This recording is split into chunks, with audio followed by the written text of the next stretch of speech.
Baik, di sini saya akan menjelaskan bagian yang pertama, yaitu kaitannya dengan kedua jurnal, yaitu materi ini tuh menghubungkan dua dimensi hukum, yaitu dimensi filosofis mengenai bagaimana tatanan hukum bergerak mengikuti perubahan masyarakat, dan dimensi praktik normatif ini mengenai bagaimana mengorganisasi hukum. Nah, akibatnya perkembangan institusi dan regulasi yang tidak sinkron. Nah, jurnal yang pertama ini membahas itu memberikan fondasi berpikir bahwa hukum tidak pernah statis, ia selalu berkembang mengikuti habitat. Nah, jurnal yang kedua itu membahas contoh nyata dari kebutuhan perubahan hukum, mengalami tumpang tindih akibat ego sektorial institusi dan banyaknya undang-undang khusus yaitu lex specialis yang saling bertabrakan. Nah, yang kedua itu membahas bagaimana hukum itu berubah. Nah, hukum pada hakikatnya bukanlah subjek yang sepenuhnya independen, melainkan sebuah variabel independen yang sangat melekat pada aktivitas sosial manusia. Nah, ketika pola aktivitas sosial masyarakat ini bergeser, hukum secara sukarela maupun terpaksa harus melakukan penyesuaian agar tidak kehilangan relevansinya. Nah, yang ketiga itu membahas dari pandangan para pemikir hukum terkait perubahan. Yang pertama ada Friedrich Karl von Savigny. Ia menyatakan bahwa hukum berada dalam keadaan selalu tumbuh, always growing. Oleh karena itu, hukum tidak akan pernah konsisten sepenuhnya karena ia terus mengalami metamorfosis. Yang kedua ada Oliver Wendell Holmes. Ia menegaskan bahwa hukum hanya akan konsisten sepenuhnya jika ia berhenti tumbuh, padahal kenyataannya hukum tidak pernah berhenti bergerak. Ia juga menyebutkan hukum sebagai refleksi eksternal dari kehidupan moral kita. Yang ketiga itu ada Judith Saklar menjelaskan bahwa peradilan dan hukum akan mengadaptasi diri mereka ke tatanan baru ketika perubahan sosial tidak lagi terbendung, yang digerakkanlah oleh adanya konsensus masyarakat, society consensus. Nah, selanjutnya itu ada faktor utama pendorong perubahan hukum di era modern. Nah, perubahan hukum pada masa kini sangat dipengaruhi oleh realitas sosial baru, diantaranya yaitu yang pertama ada globalisasi dan digitalisasi. Nah, globalisasi dan digitalisasi ini kemajuan teknologi transparansi dan komunikasi digital telah meruntuhkan batas-batas geografis antar negara, mendorong lahirnya hukum yang lebih transnasional. Yang kedua itu ada pluralisme hukum global, yaitu munculnya berbagai aktor individual maupun organisasi yang sangat mobile bertindak sebagai agen perubahan hukum, memicu interaksi antar sistem hukum yang berbeda, nasional, internasional, maupun adat.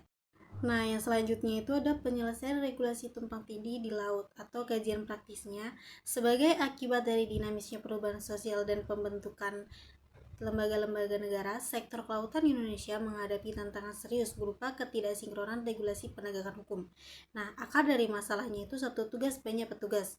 Banyaknya undang-undang yang bersifat khusus, lex specialis di wilayah perairan menciptakan situasi di mana banyaknya instansi memiliki kewenangan yang sama di dalam satu teoriti atau yang sama. Instansi-instansi tersebut meliputi Polri, TNI AL, Perikanan, PPNS Perikanan, Bokamla, Bea Cukai, hingga Satgas Pemberantasan Illegal Fishing. Hal ini memicu konflik norma dan ego sektoral di lapangan. Nah, kegagalan solusi transisi saat ini yaitu pemerintah sempat membentuk Satuan Tugas Pemberantasan Ilegal, yaitu fishing, melalui peraturan pemerintah atau PP nomor 115 tahun 2015. Namun solusi ini dinilai tidak efektif secara jangka panjang karena berdasarkan asas lex superior derogat legi inferiori, yaitu peraturan yang lebih tinggi mengalahkan yang rendah. Nah, PP ini tidak bisa membatalkan atau menganulir hukum acara pidana kelautan yang diatur dalam 10 undang-undang sektoralnya lainnya yang derajatnya lebih tinggi.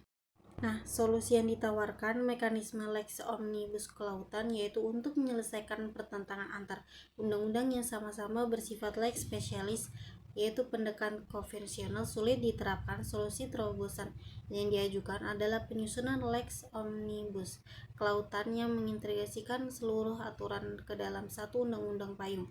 Anatomi gagasan ini yaitu meliputi Nah, selanjutnya itu meliputi konteks omnibus, yaitu pengintegrasian materi hukum secara sistematis dan komprehensif, baik hukum material maupun hukum acara penegakan hukum laut ke dalam satu kodifikasi hukum undang-undang yang utuh. Yang kedua, ada kesepahaman paradigma, yaitu membangun visi bersama antar kementerian dan lembaga penegak hukum agar tidak lagi mengedepankan ego sektoral institusi demi efisiensi pengelolaan sumber daya kelautan.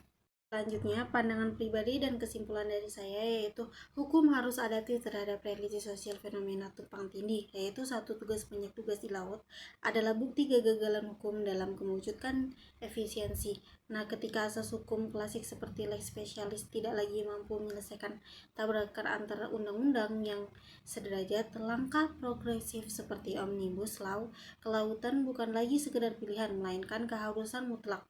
Negara harus mengutamakan kedaulatan hukum dan keadilan masyarakat di atas ego sektoral institusi penegaknya. Nah, kesimpulan dari saya juga yaitu hukum ini bersifat dinamis.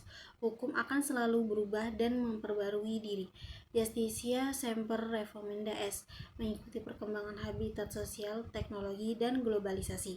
Nah, yang selanjutnya yaitu urgensi peraturan sederajat. Konflik norma setingkat undang-undang di laut tidak bisa diselesaikan dengan regulasi yang lebih rendah. Peraturan pemerintah, solusi terbaik adalah unifikasi melalui Lex Omnibus Kelautan berbentuk undang-undang untuk menyatukan hukum acara dan menghapus dualisme kewenangan.